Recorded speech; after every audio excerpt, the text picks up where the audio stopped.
All right, so I wanted to do a little question and answer, and I had somebody send in a question, really great question about workout programming and how to phase that. So the question is this: what is the best way for me to go about learning how to properly program and phase my workouts?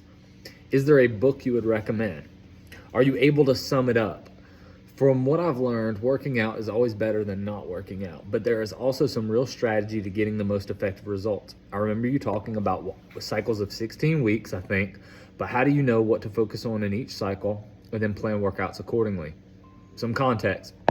Right now, I'm just picking the Nike Fitness Strength Full Body Workout 3 days a week and doing some form of cardio 2 days a week, all for about 30 minutes. One of the limitations I've run into with that is, since most of it is class oriented and not consistent exercises each week, I do not have any measurable on if I'm really getting stronger. I heard Mindpump reiterate that increasing your weight is the best measurable to if your program is working, but I can't really do that since nothing is consistent, which all kind of relates to my original question. So a lot going on there in this question, but something that's really important. Kudos to you, first of all, of working out. This is a female, so, and also congrats on doing strength training, and also just being interested in doing strength training, and for just thinking about how to phase your workouts. Most people don't even think about that, man. They just go do random workouts all the time. And you know, me coming from the CrossFit space, I see that a bunch, random workouts. And the great thing about CrossFit is they are measurable, repeatable workouts, so you can see if you're actually gaining some progress. But a lot of people don't really do it in a progressive way like they should. So kudos to you for just actually trying to phase your workouts. And the more that you care about your performance, the more that you want to get stronger, the more you want to increase muscle, the more you want to increase performance, the more that this question is going to be relevant, right? If you really just care about having general overall health, then like it's really not, not crazy important. So let's break this question down. So what is the best way for me to go about learning how to properly program and phase my workouts? A couple ways. Number one, personal experience. Everybody is different, so recommending that everybody do 3 sets of 10 on every exercise is not really the best way to go about things. As with most questions, it depends. And so depending on what your workout goals are, depending on how your body responds, is going to determine how you program and how you phase your workouts, okay? But that's a really good question. Second question, is there a book that I would recommend? You could get like Starting Strength from Mark Ripito, anything by Dan John. Listening to podcasts is great. Listening to people like finding podcasts that Jay and John is in, Mindpump, the Mindpump guys, Mark Bell,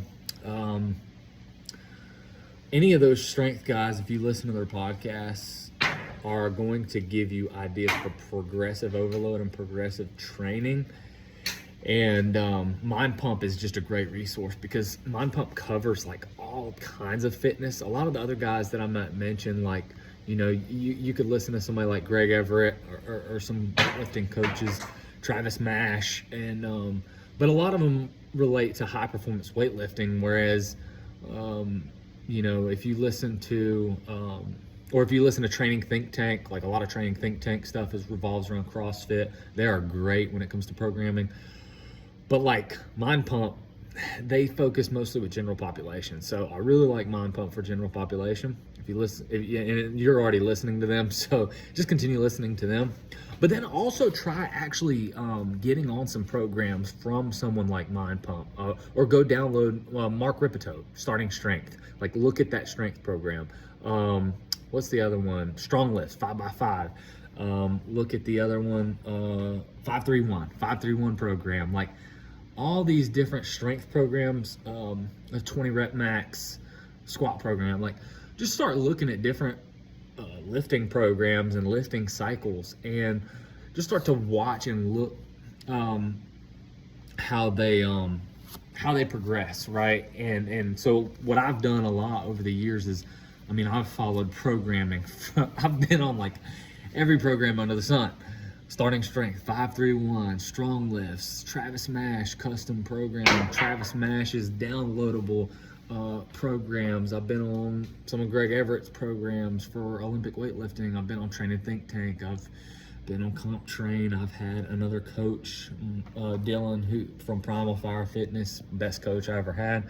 And but you know, who else? Invictus, was on Invictus programming. I've downloaded and looked at Hard Work Pays Off. Like, I've downloaded and looked up tons of program and purchased tons of programs just to look at them and study and see how people phase programs, right? And I think that's one of the best ways too, is by just looking at other workout programs and then doing them.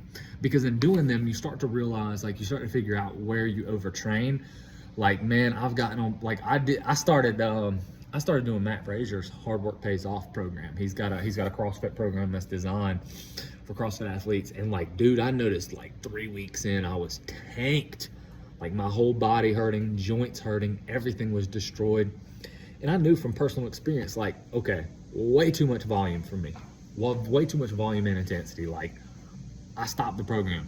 And I wasn't even doing like the full program. I was already cutting out some stuff. And, you know, so at my age, and even, you know, I just couldn't do it. And so you start to learn like how your own body adapts. So yes, working out is better than not working out. But yes, there is some strategy for sure to getting the most effective results. If you listen to, oh gosh, Juggernaut. Look up Juggernaut. Some of the guys from Juggernaut, and then Mike Israetel, Renaissance periodization. Look up some stuff from Mike Israetel, talking about like max recoverable volume, MRV, and minimum recoverable volume. So like there's a certain amount of workout volume and intensity, like on the lowest scale, like the least amount. Each person has this least amount they can do and still get results. Okay, for example, you might be a person that you can do 3 sets of 5 of a certain exercise at 75%, and you can get some results. Like, it's a dose that your body will get results from, right?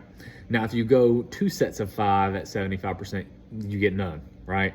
So your minimum effective dose is 3 sets of 5 at 65% or 75%. Now, you might also have a max recoverable volume where you can do, let's say, 5 sets of 10 at 65%, which is a high amount of volume. Okay, but if you go into that 6 set, you're not recovering, right? If you do 6 sets of 10, you're not recovering. If you do 5 sets of 10 at a higher percentage, you're not recovering. Your body's breaking down and you're unable to recover from it. So like, there is like this minimum amount that you can do and still get response, and then there's a maximum amount that you can do before you begin to cross over that threshold into overtraining. Because if you think about it like this, okay, your body, when you perform a workout, when you actually do a lift, when you do an exercise, you're making your body weaker. When you're doing the exercise, you're not getting stronger. You're actually making yourself weaker. So what happens is, if your baseline strength is here, okay, your baseline strength is here, and then you work out today. So say you're working out your biceps, okay, you work out your biceps, you do 3 sets of a workout to failure. That 4th set to failure is going to be a lower amount of reps than the 2nd set and the 3rd set, right? Now you where your baseline strength was here, now your baseline strength is here, okay? You've gotten weaker, okay? But then when you sleep, when you eat, when you go to do those recovery items, sleeping, eating, right? Now you'll start to recover. You'll start to recover back to your baseline strength. And then there's a point at which, right after that your body goes into super compensation. So like, your body's here, it's broke down, it's recovering. And then there's a point where it actually gets stronger, okay? And what you want to do is you want to train at that point of super compensation when your body is actually stronger. Because then when you do the dip cycle again, you come back up even higher than where you were before, and even stronger than where you were before. But you can see the problem. If you work out here and you fatigue yourself, and you fatigue your biceps, and then you work out the next day and fatigue them and break them down more and break them down more and break them down more. You never allow your body to reach that super compensation and actually get stronger. So it's a lot of trial and error, because if you feel yourself getting weaker and weaker and weaker, right, you're probably going to need to take a deload, or you're going to need to change up the programming, right? But if you feel yourself getting stronger and stronger and stronger and stronger, don't change the program. Keep doing what you're doing. Keep doing what works, right? So it's a little bit of trial and error. So how do you phase this? Okay, another part of the question, how do you phase this? If you're, okay, so I do it based on my goals, okay? So if I have a goal that is a year from now, then I'm going to be able to phase, and I'm going to be able to look, what I'll do is I'll step back and look at the macro picture, okay? So if I have a goal and my goal is a year out, well, I have a year to plan and structure. So my macro cycle might be 52 weeks, but I may have little micro cycles in between that, right? So I may have, like, sometimes people have, I think it's like a mesocycle, a macro cycle, and a microcycle. So like my mesocycle might be, 52 weeks long, but then I might have macro cycles within it that are 16 weeks long. And then I might have microcycles within that are 4 weeks long, okay? And, the main thing about breaking down cycles over those weeks is just periodizing it, so that way you can progress towards a goal. And there's different ways you can go about progressing towards a goal that can help produce peak strength or peak conditioning. For example, if I am training someone for a short event, like a 5-minute event, well, a year out, we might work on a lot of strength. We might work on a lot of explosiveness, and may also work on a lot of long aerobic capacity, just building aerobic base. But as we get closer and closer and closer to that goal, the training will shift to closer to that 5-minute domain and getting them geared up for that. Because training for like a 5-minute domain requires a lot of intensity. You're not going to be able to maintain that level of intensity throughout a whole year. So you do have to periodize it and make sure that you're not burning out and peaking too early. So it's all about planning and making sure that you peak at the right time. So that's really the only reason, like, I do 16, like I'll put somebody on a 16-week cycle and a 16-week phase. Really that's just 16 weeks, 8 weeks, 4 weeks, it really don't matter. It's all dependent on your goals.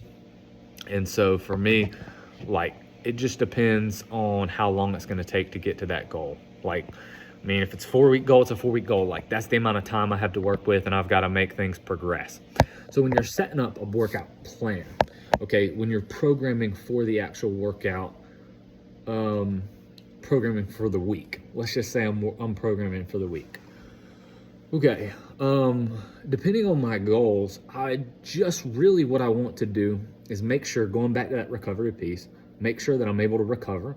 So if I know that it takes me 2 to 3 days for a muscle group to recover, then I want to work that muscle group every 2 or 3 days. I don't want to work that muscle group every day. So when I'm writing out my workout plan, I'm making sure that I am allowing enough time to recover that muscle group, if that makes sense. So that's number one, making sure that I recover that muscle group, and as soon as I'm recovered, I hit that muscle group again. All right, that's going to give me the amount of frequency that I really need. So when I'm writing up the program, I look at that. Another thing you can look at is there's a thing called Prilepin's chart, and it kind of shows like what weights and percentages you should be using for a certain amount of reps, right? You don't want to do a 90% back squat for 10 reps, like 10 different singles. So you don't want to do like 90%, you do it once, but then do it again, and then again, and again, and again. Do it for 10 on back squat, and then run hard sprint intervals the next day. Like, way too taxing on your legs, right? So, a lot of it's knowing how many reps you should do for that intensity or that heavy weight. So Prilepin's chart is a good way, a good reference piece for that, for heavier weights. But really, it's all about just like spreading things out. So like, if I'm writing up a workout, I'll give you an example. If I'm doing jiu-jitsu on Tuesday and Thursday, I know that there's a lot of grip work. There's a lot of bicep work. There's a lot of core work. So like on Wednesday, I'm not going to be doing anything grip intensive. I'm not going to be doing anything really core intensive. I'm not going to be really doing anything that is working my biceps. Like, I'm not going to work the same muscle groups that I use on Tuesdays and Thursdays, because I'm just going to be overtraining, right? So now I'm like, okay, well, on Wednesday, I'm going to work the legs, because I don't really work my legs a lot in jiu-jitsu. You know, I just really don't get much out of my legs at all. So I'm going to work legs on Wednesday. And I'm probably going to focus on my legs more on Monday, and focus on my, since I've already done a lot to do with just legs Monday and Wednesday, on Friday, I'm probably going to work on hinging, like a deadlift, because I don't really, do that in jiu-jitsu either, right? But then Saturday and Sunday are the farthest away from Tuesday and Thursday. So Saturday and Sunday, I'm going to work my arms more, work my grip more, and work on those things, right? As you can see, so Saturday and Sunday are the farthest away from Tuesday and Thursday. Same thing with somebody that's running. If you mainly run on Tuesday and Saturday, right? Well, then, you got to look at your goals and prioritize what you want to do. Because if you squat on Monday, if you do your squats on Monday, then chances are you're going to fatigue your legs, so your run is not going to be as good on Tuesday. So if you're prioritizing running, then you don't want to squat the day before and fatigue those muscles so that your run is bad on Tuesday. Now, if your priority is squatting, then hey, by all means, squat on Monday, right? But then if you squat on Monday, run on Tuesday, you want to avoid the legs on Wednesday. And maybe Thursday, you just do some light recovery exercises versus something heavy, right? Because you don't want to overtrain that muscle. So that's kind of part of how I phase the workouts. For me personally, I like to touch each muscle group twice a week. I find that the frequency of hitting a muscle group 2 to 3 times a week and doing it in smaller doses, for me, is better than hitting a muscle group once a week and doing high amounts of reps at high weight. Okay, so for example, there's some bodybuilders who will do leg day and just destroy legs, and you do legs once a week, but you absolutely destroy and annihilate your legs, and then come back, do other muscle groups, and then basically hit legs once a week or twice a week. I don't really do well with that. So for me, instead of just destroying my legs and doing 10 to 12 working sets of leg work in one session, I'll do 3 sets of legs, but I'll do it 3 times a week. So, in one session, I'm just doing 3 sets of leg work. In another session, which is a few days later, allowing the legs to recover, a few days later, I'll do legs again, and I'll do about 3 to 5 sets. And then 2 or 3 days later, when I'm recovered again, 3 to 5 sets. And that way I'm getting frequency. So and I feel like frequency works really well for a lot of people. So what I like to do is give people touches on that movement. So if somebody's training with me 3 days a week and they're trying to work their pull-ups and improve pull-ups, like day 1, I may have them do pull-up negatives. And then when they come in on, then they have a rest day, then they come in on the next day, instead of pull-up negatives, I'll have them do light, higher rep dumbbell bent over rows or barbell bent over rows, heavy or something like that. I have them do pulling, but it's a little different movement. And then the third day, then I have another day off, and then the third day they come in, maybe I have them do a band assisted pull-up or a rope sit to stand or something that's a pulling movement, so they're getting another touch on that pulling movement. And that I feel like frequency gets people strong really quickly, touching on a movement 2 or 3 times a week, as long as you don't go too hard and overuse, right? Man, when I have tried squatting heavy 3 times a week and my body just doesn't do well with it, my knees start hurting, my back starts hurting. So I had to vary that, where I'll squat heavy one day, and then the other day is speed, and then the other day is for more accessory type movements for the squat. So maybe Cossack squats or side lunges or Bulgarian split squats or something like that, right? So you vary it up a little bit, but that way you can keep doing the same movement. So good job realizing that you need to progress. So the main thing is like doing those same exercises every week. So like once I pick those exercises, I'm doing the same exercises week in and week out, and going up in weight, up in weight, up in weight, up in weight. So one easy like format you can do is like if you have a barbell rack and a barbell and weights, and you're gonna do back squats. Week 1, you could do 3 sets of 12. Okay, 3 sets of 12 on back squat. Write down your weight. Week 2, 3 sets of 10 on back squat, but increase the weight from the week before. Week 3, 3 sets of 8 on back squat, but increase the weight from before. Week 4, 3 sets of 6, but increase the weight. Week 5, instead of 3 sets of 4, you could do, because it's a lower number of reps, you could do 4 sets of 4, okay? And then once you do 4 sets of 4, the next week you could do, you could do 4 sets of 3, and then 5 sets of 2, and then 6 by 1, and work yourself. So you're kind of starting with a heavy load, 3 by 10, 3 by 12, and then you're working your way down in reps, but up in weight. So you're progressing each week up in weight, and you're progressing yourself along. Or you could just do 3 sets of 10, and then the next week do 3 sets of 10 with a heavy weight. Next week do 3 sets of 10, and do that until you reach a plateau and you're unable to do more weight. Then do 3 sets of 6 at a higher weight, and then do and proceed in the same. So like there's easy ways that you can progress it and keep making progress there. But the main thing is, you want to find an exercise that you can measure, either reps or weight. So say somebody only has 50 pounds. Well, you do the exercise that you can do 50 pounds with, like say it's just a goblet squat, and you can only do 15 goblet squats with a 15-pound dumbbell. Well, now each week, maybe you start with 3 sets of 15. Well, next week do 3 sets of 17. Next week do 3 sets of 18. Next week do 3 sets of 19. Next week do 3 sets of 20. Next week do 4 sets of 15. Then the next week do 4 sets of 17. Next week do 4. You want to keep increasing that amount. So the main thing is that you want to keep increasing. Now there are periods where you will have to put in what we call a deload, where you'll increase for maybe 3 to 6 weeks. And then once you kind of peak out and you feel yourself just starting to struggle a little bit, you drop the weight back down, not all the way to where you started, but maybe to where you were about halfway through the cycle. Drop to that weight, and now step your way up and increase again. So you're stepping up. Oh, hit a little plateau. All right, back down, deload, not all the way to here, but maybe to week 2, week 3 weight, and then start building again. That deload allows your body to recover, so that way you can get stronger. So just setting it up with deloads.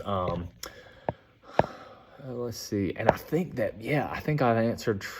This is a 22-minute video of going on and on, but man, this is just a really big topic, and I would love for more questions on the topic. I know that there's things that I have said that have probably triggered more questions, so I'd love to dive into it deeper and keep diving into this. So please send any more questions that pertain to this, to really, because it does take a lot, but a lot of it's just trial and error and figuring out for yourself. But please hit me up with any questions, hit the like button, hit the subscribe button. Thank you for watching.